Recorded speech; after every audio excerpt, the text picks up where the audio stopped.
Só, vou começar falando sobre a Páscoa e pensar junto com vocês o que seria essa Páscoa, que hoje a gente, infelizmente, perdeu a verdadeira conexão do que vem a ser a Páscoa e viver a verdadeira Páscoa.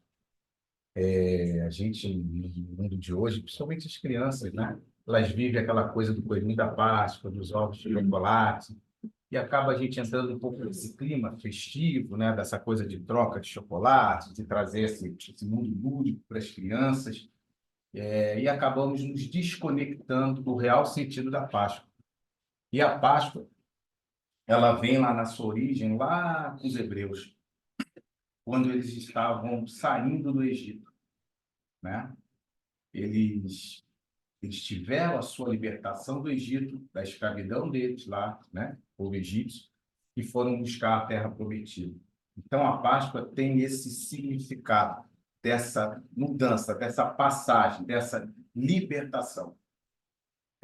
A Páscoa é toda de um sentido simbólico, né, da época. E eu não sei se vocês lembram daquilo que vocês leram, mas o povo judeu, quando foi falado de que eles precisavam marcar a frente da casa deles com o sangue do cordeiro, lembra dessa história?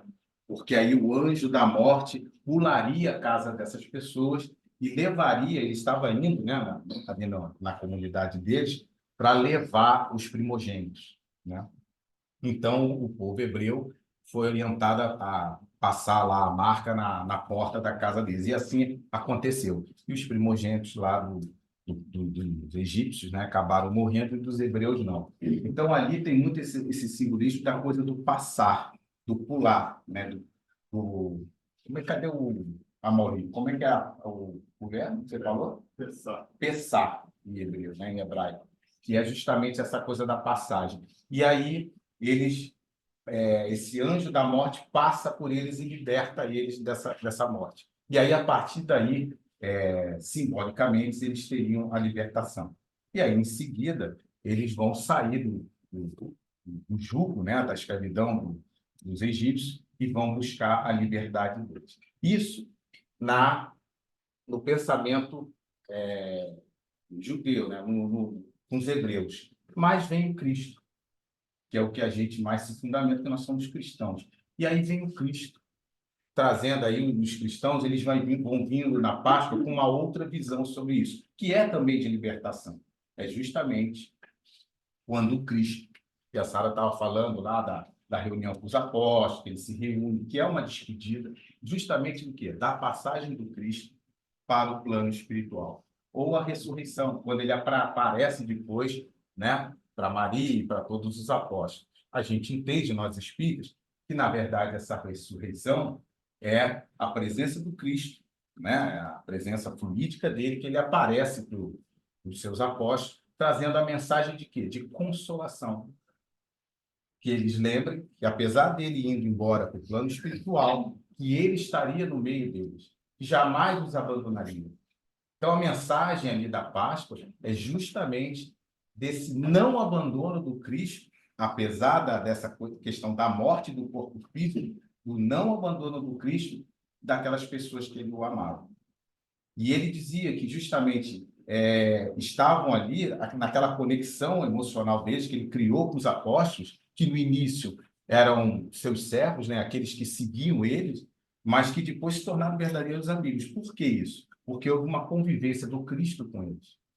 Por mais ou menos, acho que 3 anos, que foi aquele processo que ele foi visitando os lugares e foi levando a mensagem, e os apóstolos vivendo o tempo todo com eles, porque a gente fala de passagens assim, separadas do Cristo, né, que a gente tem, mas ele conviveu diariamente, dia após dia. Ele acordava com os apóstolos, ele andava normalmente com os apóstolos. Tem relatos que ele ia pescar com os apóstolos, ele tentava ter a vida que os apóstolos tinham. Além disso, ele fazia a evangelização, ou seja, passava a mensagem, né, tanto no verbo, como também a passagem através do exemplo, das atitudes.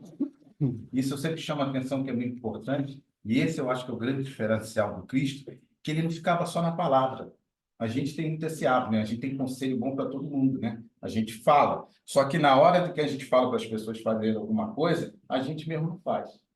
A gente exemplifica muito pouco aquilo que a gente recomenda para as pessoas. Concorda? Eu falo um monte de coisa para as pessoas. Então, olha, Sara, faz isso, faz aquilo e tal. Aí, se eu parar e olhar aquilo que eu estou pedindo para a Sara fazer, se eu faço no meu dia a dia, provavelmente eu não faço, eu não consigo, do jeito que eu recomendo para ela. Mas o Cristo não. Ele, muito antes de falar qualquer coisa, ou tentar dar um ensinamento para alguém, ele mostrava, ele exemplificava. Ele era aquilo que ele falava de forma viva, autêntica, verdadeira, ativa. E isso falta muito para a gente.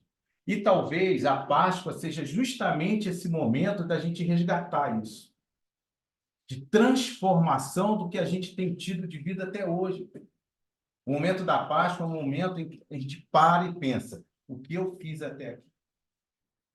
Esse ser humano que eu construí até aqui, será que eu posso fazer de uma forma diferente, melhor? Será que eu posso trazer para a minha vida uma vida com mais sentido, com mais realização, com mais prazer?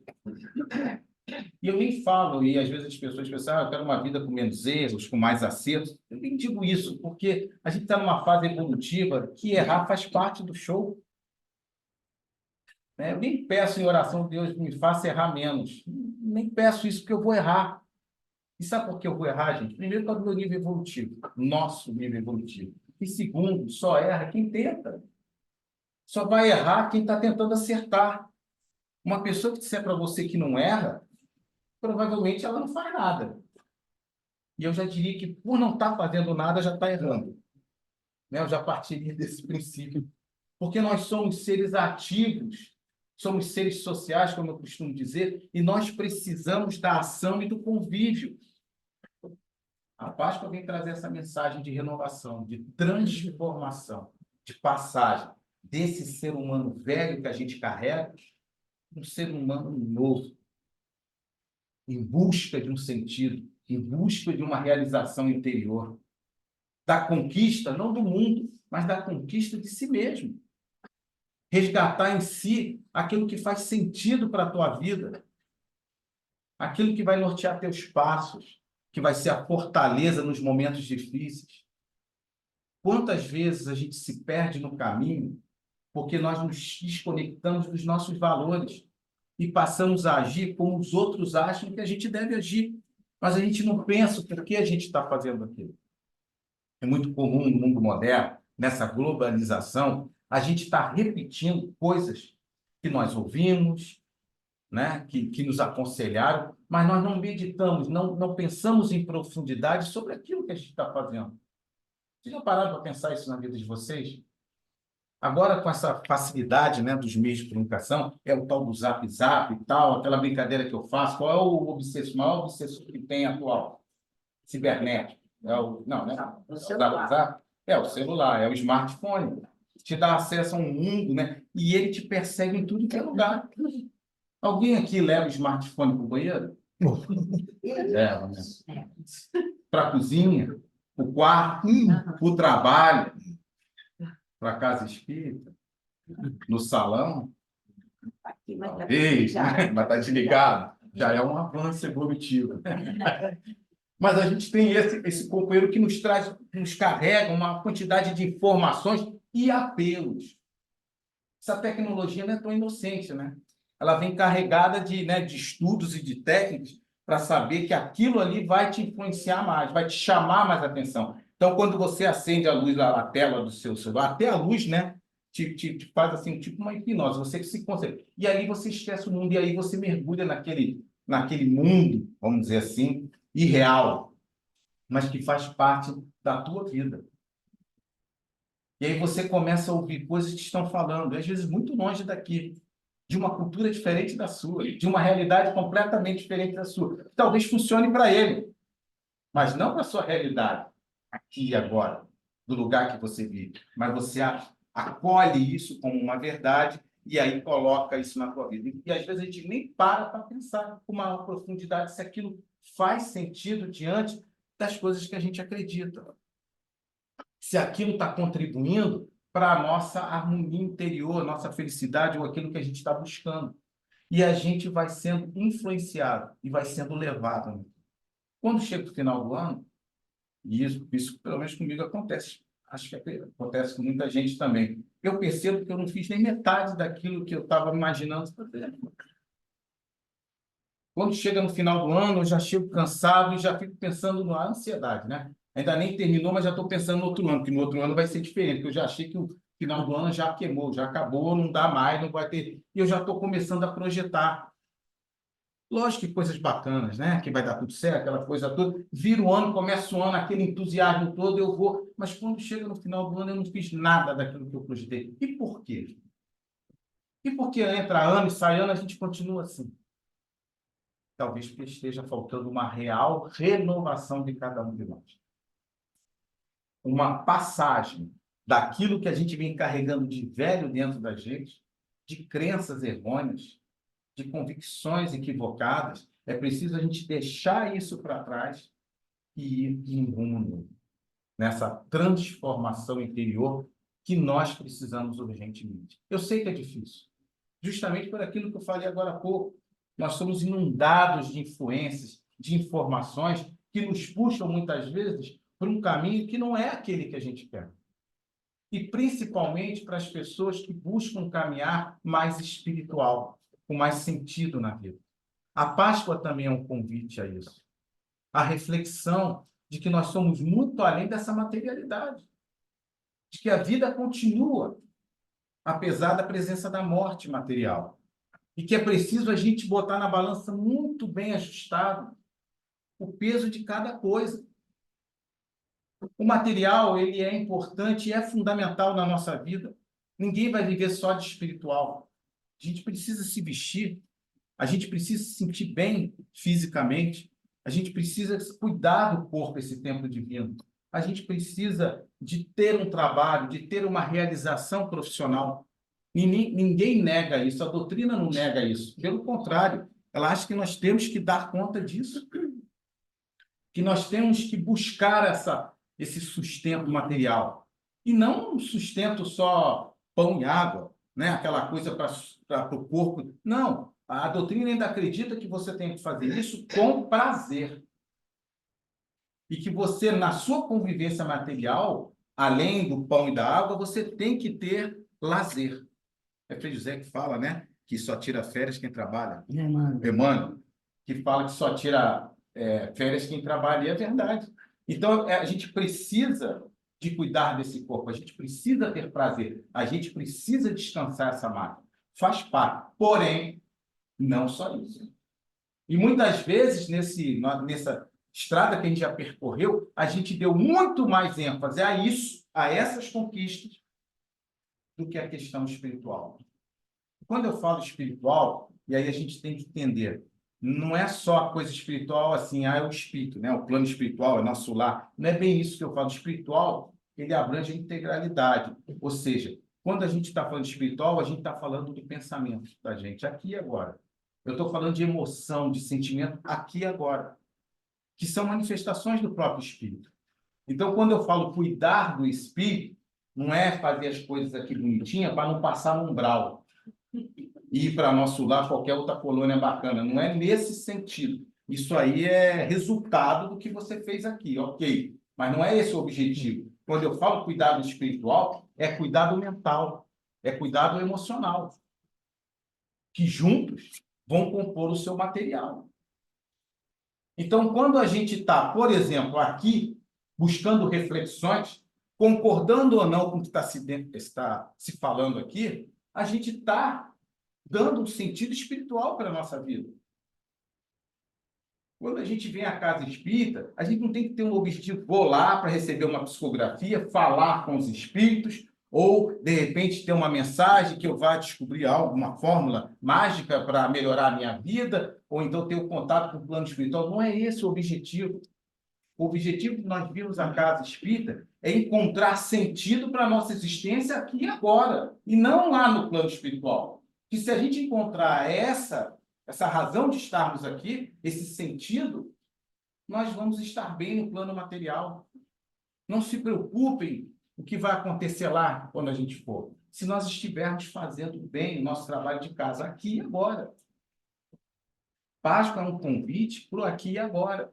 De nós estarmos presentes no aqui e agora refletindo sobre aquilo que a gente fez, sobre aquilo que a gente precisa transformar e aquilo que a gente precisa buscar para fazer parte do nosso dia a dia, convidando sempre para que esse espiritual não seja perdido no caminho, ou seja negligenciado. Tão importante quanto a gente estar materialmente bem, uma boa casa, um bom salário, boas roupas, indo a bons lugares, é nós estarmos bem aqui dentro, nessa casa interior. E quando a gente está bem aqui dentro, a gente passa a estar bem com os outros à nossa volta. Nós passamos a criar relações construtivas, relações que façam sentido. Não relações que sejam sempre um esforço, uma dificuldade. Parece que é uma dor, é um sofrimento para que a gente possa evoluir. E a Páscoa talvez seja essa renovação de entender que nós não podemos mais carregar aquela culpa que colocaram na nossa cabeça do pecado original. Que somos imperfeitos e sofremos, e é o sofrimento e a dor que é o caminho. Não. Eu sempre falei isso aqui e acredito muito nisso. O caminho para a nossa plenitude é o amor. Não tem outro caminho. E a Páscoa é o convite justamente a esse amor. Jesus nos mostrou esse amor em ação, pleno, incondicional. A gente não chega a tudo isso, né, gente? Mas por que não, mesmo amando em partes como a gente ama, né? Amor maternal, paternal, filial, aquelas coisas, mas por que não melhorar, dar qualidade a esse sentimento do amor na nossa vida? Por que não?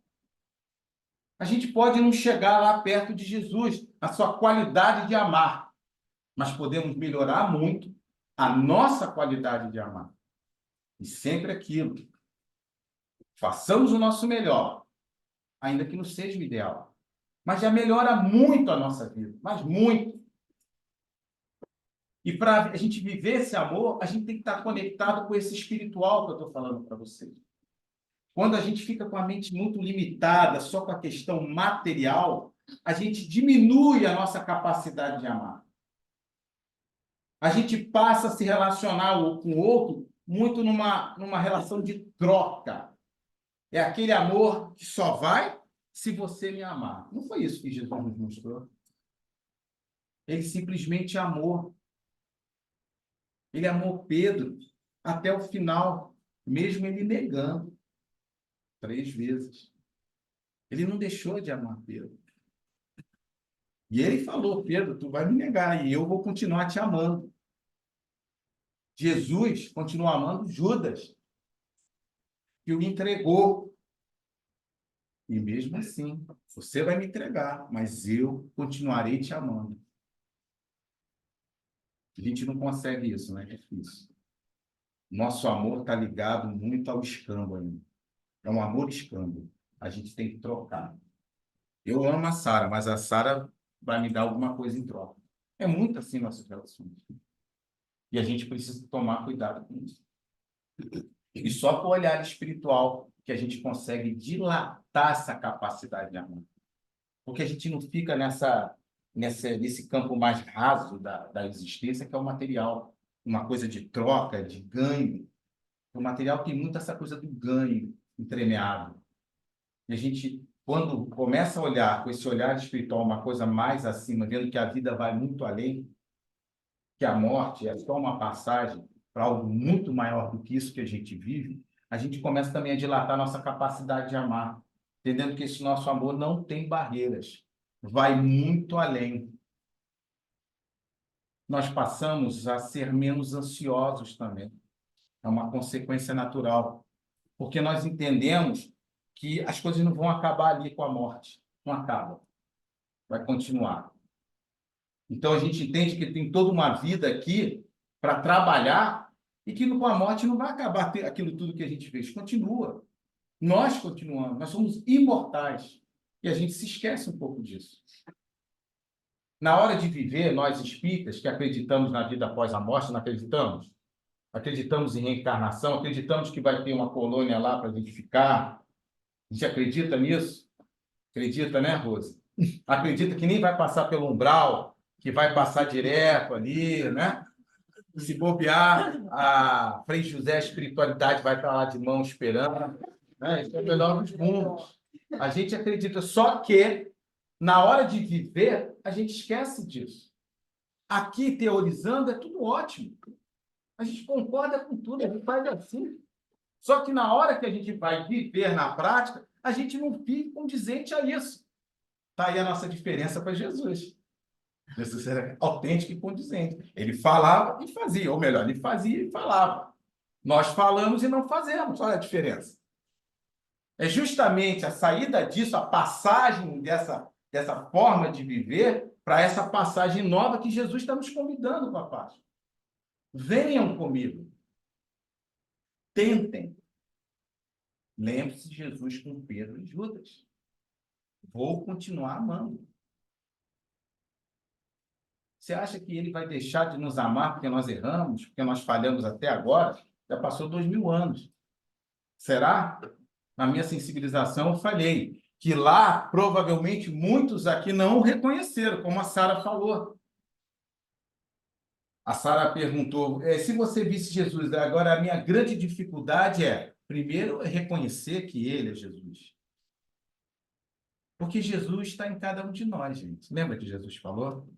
Quando deres a mão, né, a um desses pequeninos, desses necessitados, vocês estarão esticando a mão para mim. Agora eu pergunto a vocês, quantas vezes vocês estiveram com Jesus e vocês negaram a mão para ele? Vocês têm noção? Falei isso agora, lembrei de um fato recente, meu.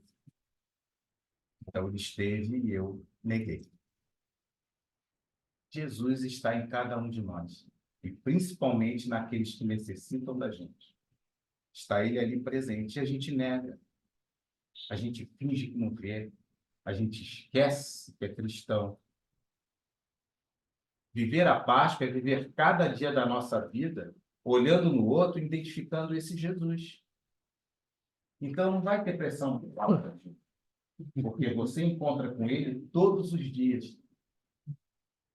Nós encontramos com ele todos os dias. Só que a gente não dá conta disso. Pasmem vocês. A gente achou que ele vinha como lá eles achavam também, né, os judeus, que vinha numa carruagem, que vinha com, né, com luz, que vinha, e ele não veio. Ele veio como carpinteiro, nasceu na manjedoura, enganou todo mundo. E ele continua enganando. Desculpa, gente. Fala que Jesus está enganando, é ótimo. Não, mas ele continua mesmo. Continua enganando cada um de nós. Porque ele está todo momento do nosso lado e a gente não vê. A gente ri, mas é Ele sério não nos até. engana, nós é que nos enganamos. Exatamente. Ah, melhorou muito. Me salvou. Me salvou por tabela, tá ótimo. Mas Jesus me entende, ele me entende. Ele me ama incondicionalmente. Ele está entendendo o que eu quero falar. Mas é isso, gente. A Páscoa é justamente a gente parar aqui hoje e refletir sobre essas coisas. A Páscoa, agora domingo, só vai fazer sentido para cada um que está aqui. Os outros estão lá fora também não. Mas para cada um, ninguém aqui tem desculpa, hein, gente? Seria auto-engano, né? Mas, assim, ninguém tem desculpa de ter esse Jesus na casa de vocês. A minha cara parece. Almoçando com vocês. Compartilhando com vocês. Lembre-se disso. Até quem mora sozinho. Porque hoje a gente pode ter Jesus até pelo telefone. Né? Usem o smartphone para falar com ele. Não para ficar só no TikTok. Porque quando estiver falando com alguém, vocês estarão falando com ele. Guardem isso para vocês esse ano. Use esse momento da Páscoa da forma simbólica que ela vem trazendo para a gente, para transformar isso na vida de vocês. Para vocês, de repente, nas suas relações, identificarem no outro esse Jesus. E talvez dessa forma a gente consiga, quem sabe, julgar menos, criticar menos os outros, olhar com mais tolerância o outro, com mais respeito. Talvez se a gente identificar em cada pessoa, em cada olhar, em cada pedido de ajuda, a figura do mestre que vocês, quando fecharam os olhos, imaginaram, talvez fique mais fácil a gente conseguir amar aquele outro de forma incondicional, sem julgamentos prévios. E talvez a gente faça ainda mais. No nosso silêncio, a gente não fique pensando coisas do outro, injustificadas, porque às vezes a gente não verbaliza, mas a gente pensa horrores do outro. A gente julga, a gente condena, a gente crucifica, como crucificaram Cristo. A Páscoa é um convite para que a gente não bata mais aquele prego na mão de outro Jesus que vai nos aparecer. A Páscoa é um momento de muita reflexão. E perdeu-se com o tempo. E nós, talvez de uma forma proposital, preferamos sorrir e brincar com a festa, o almoço, os ovinhos, os chocolates, os sorrisos, como a gente faz, inclusive, no Natal. Porque refletir com mais profundidade sobre tudo isso que eu estou falando pode nos machucar. Pode nos mostrar que não somos, como o nosso orgulho às vezes pede, pessoas tão melhores que as outras.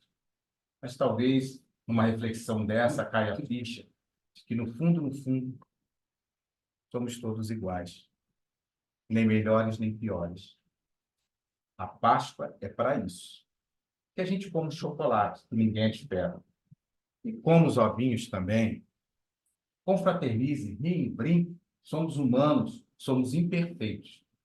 Mas, quem sabe, a gente consegue separar alguns minutos do domingo para a gente parar. E se a família, como a Sara até falou ontem, às vezes não congrega com a gente dessas ideias, estão em outra vibe, mas que a gente, então, se aparte da família 5, 10 minutinhos, vai para o quarto, vai para algum canto, façamos a nossa prece, criemos a nossa conexão com Ele. Afinal, para nós cristãos, a Páscoa só tem a ver com Ele. Se Ele não estiver presente no nosso lar, se Ele não estiver presente nos nossos corações, a Páscoa perde o sentido. Que façamos esse movimento nesse domingo com muita serenidade, muita tranquilidade, entendendo a nossa imperfeição, que ainda precisamos muito lapidar, mas que é possível a gente dar, sim, pequenos passos na construção desse novo ser humano que a gente precisa ser. Que aproveitemos essa oportunidade para renovar, mudar tudo aquilo que a gente precisa, mas como um ponto positivo, reafirmar, confirmar, ratificar aquilo que já conquistamos de bom e que eu tenho a certeza que todos aqui têm. Que olhemos para nós não como pessoas falíveis, horríveis, e não é esse o objetivo da Páscoa, mas que a gente olhe as nossas dificuldades, lembrando que nós também conquistamos qualidades que precisam ser valorizadas e precisam ser usadas no nosso dia a dia. Eu tenho certeza que todos aqui têm grande potencial, grandes potencialidades, mas eu também sei que muito dessa potencialidade que cada um de nós aqui tem fica guardado. Nós não usamos. Desperdiçamos ao longo de um dia. Que possamos, no domingo, estarmos todos conectados de alguma forma nesse pensamento e nesse sentimento do Cristo, que é a verdadeira razão para nós cristãos de estarmos reunidos. A paz para todo mundo.